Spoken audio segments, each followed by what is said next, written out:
Queridos amigos, sejam bem-vindos ao canal Videira Espírita. Meu nome é Cristina Brito e este é o programa Gotas do Evangelho. Aqui, diariamente, vemos as mensagens do Espírito Emmanuel recebidas pela mediunidade de Chico Xavier e reunidas neste livro Caminho, Verdade e Vida, que já estamos quase no final, publicado pela Federação Espírita Brasileira. Hoje veremos a mensagem de número 170, Domínio Espiritual.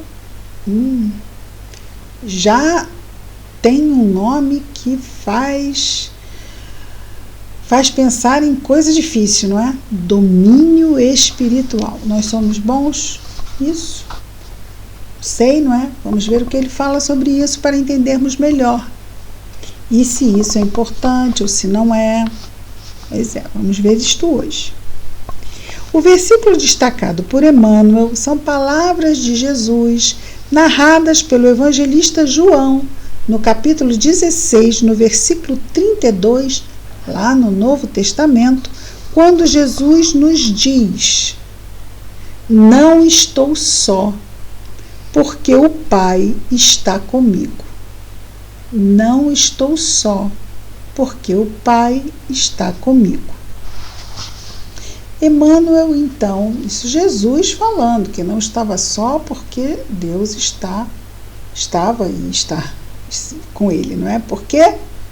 Porque ele assim se permitiu colocar nessa posição, e sabemos que como um espírito puro está permanentemente nesta condição. Mas ele diz isto para nos ensinar que nos momentos difíceis é importante nós estarmos ligados a Deus. Na verdade, é importante sempre, mas principalmente nos momentos de testemunho, não é? E nós vamos ver bem por quê com Emmanuel. E ele nos diz assim: nos transes aflitivos, a criatura humana demonstra sempre onde se localizam as forças exteriores que lhe subjugam a alma. Nas grandes horas de testemunho, no sofrimento ou na morte. Então, cada um de nós vai falar de si mesmo, do que traz no coração nesses momentos. Os avarentos clamam pelas posses efêmeras, nesses grandes momentos de sofrimento ou na morte. Os arbitrários exigem a obediência de que se julgam credores. Os supersentimentalistas reclamam o objeto de suas afeições. Jesus, todavia, no campo supremo das últimas horas terrestres, mostra-se absoluto senhor de si mesmo, aquele domínio espiritual. Então, ele estava próximo ao suplício da cruz, ensinando-nos a sublime identificação com os propósitos do Pai Celestial, Deus, como mais avançado recurso de domínio próprio. Então o mais avançado recurso de domínio próprio, de domínio espiritual, é a sublime identificação com os propósitos de Deus. Então, se nas horas de testemunho nós estivermos pensando, não é, nos desígnios de Deus para conosco, estaremos então no caminho para efetivar o domínio próprio. Muito instrutivo, não é mesmo? Ligado naturalmente às mais diversas forças no dia do Calvário, lembremos, Jesus foi preso, foi levado sob violência, agressividade, foi espancado e a tudo se submeteu, não é mesmo? Então, ligado naturalmente às mais diversas forças aqui do mundo físico, no dia do Calvário, não se prendeu a nenhuma delas.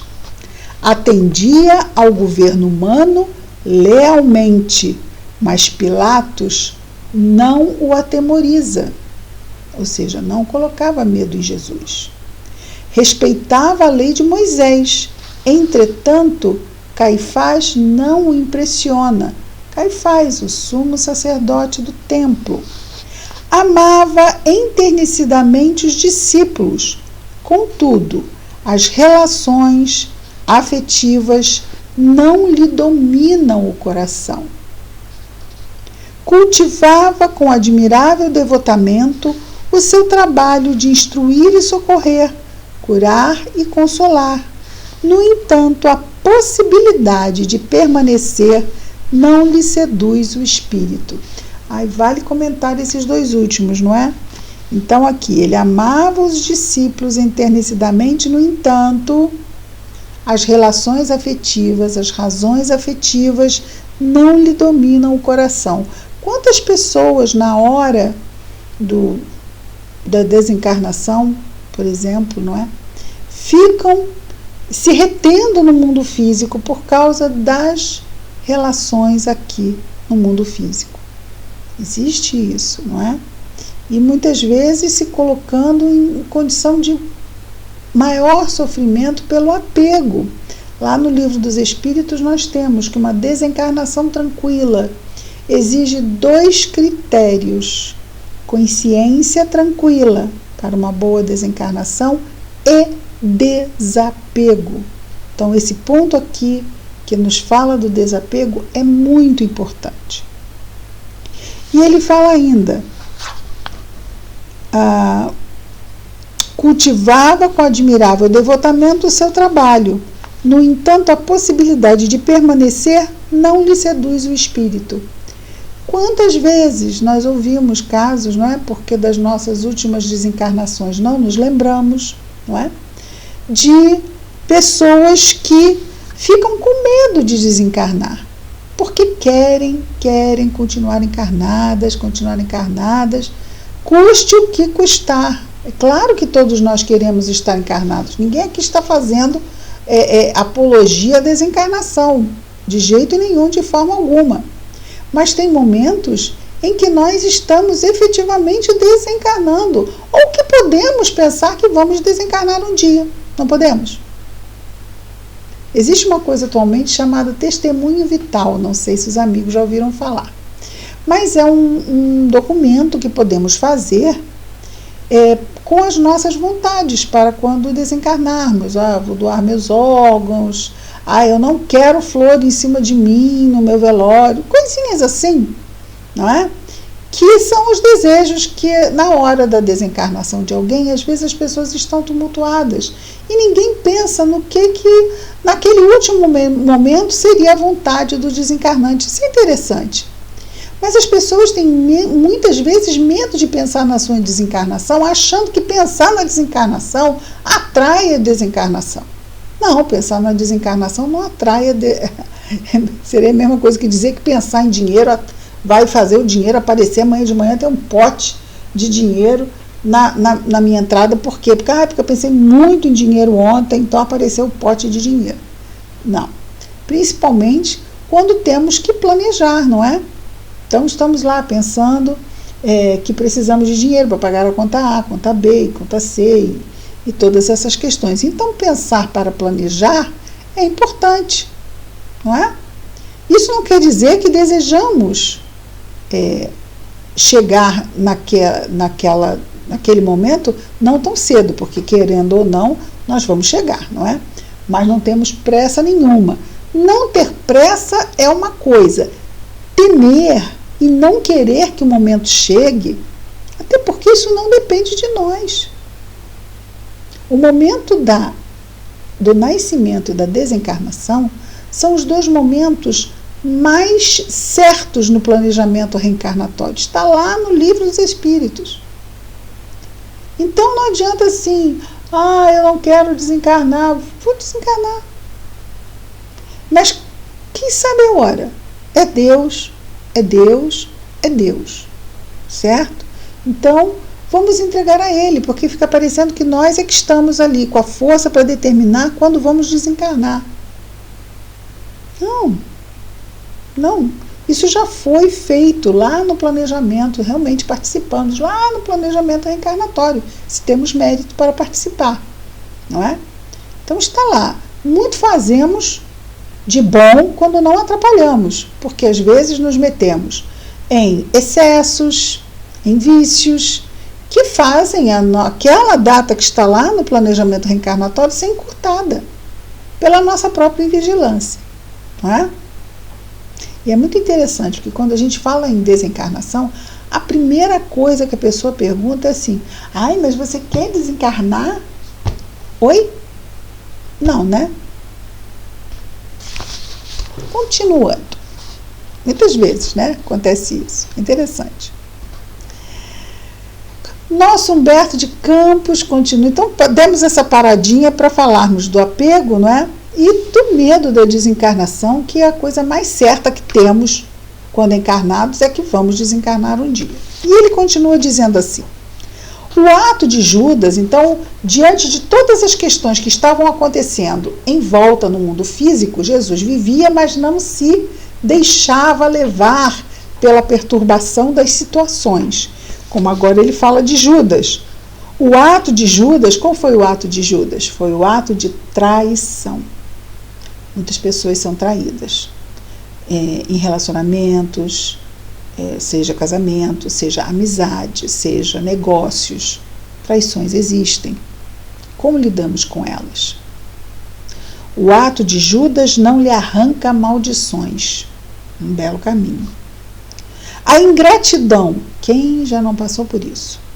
A ingratidão dos beneficiados não lhe provoca desespero.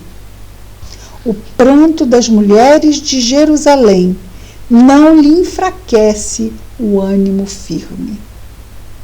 Então, muitas vezes, o choro e o pranto, né, podem enfraquecer diante do testemunho. Mas precisamos nos manter firmes neste momento para podermos lidar bem com isso. Aí, de novo, que firmeza é essa? Confiança nos desígnios de Deus. E se nós ficamos serenos, muitas vezes o que acontece? O desespero à nossa volta se acalma. Por quê? Porque nós transmitimos bom ânimo e confiança. O sarcasmo da multidão não lhe quebra o silêncio. A cruz não lhe altera a serenidade. Todos nós temos nossas cruzes. E será que nós conseguimos nos manter serenos? Podemos dizer, mas nós não somos Jesus. Não, não somos. Mas Ele está nos ensinando, não é? E aprender é um processo. Suspenso no madeiro, roga desculpas para a ignorância do povo. Sua lição de domínio espiritual é profunda e imperecível. Está o mestre a nos ensinar. Revela sua lição, a necessidade de sermos nós mesmos nos transes mais escabrosos da vida, mais difíceis, de consciência tranquila, elevada à consciência, à justiça divina e de coração fiel, dirigido pela vontade divina. Então, a nossa consciência tem que estar elevada à divina justiça e o nosso coração fielmente dirigido pela divina vontade.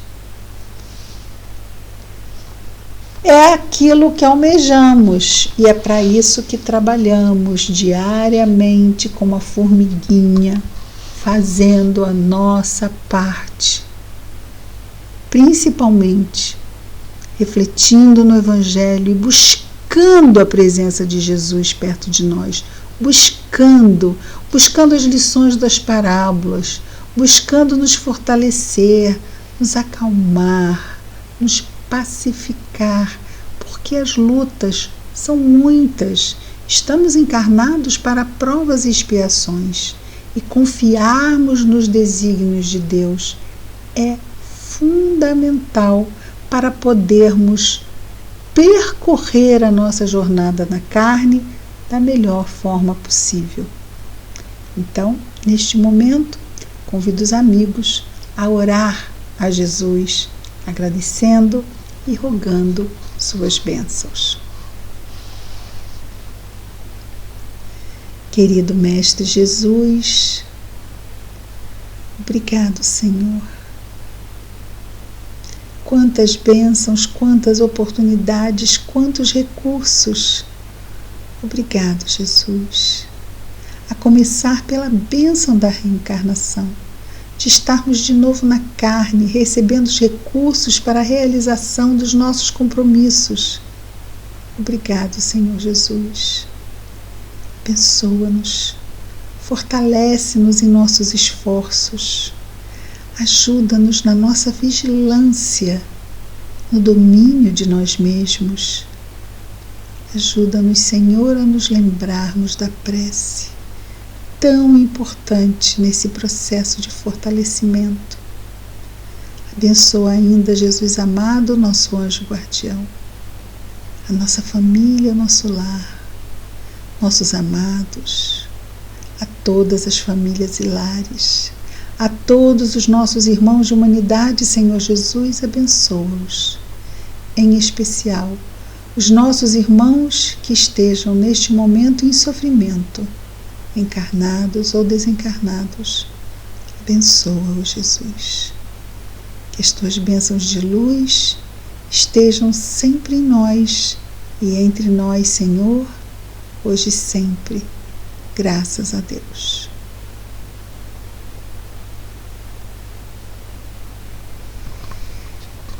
É isso, queridos amigos. Amanhã estaremos juntos de novo com mais um programa Gotas do Evangelho. Muita paz a todos.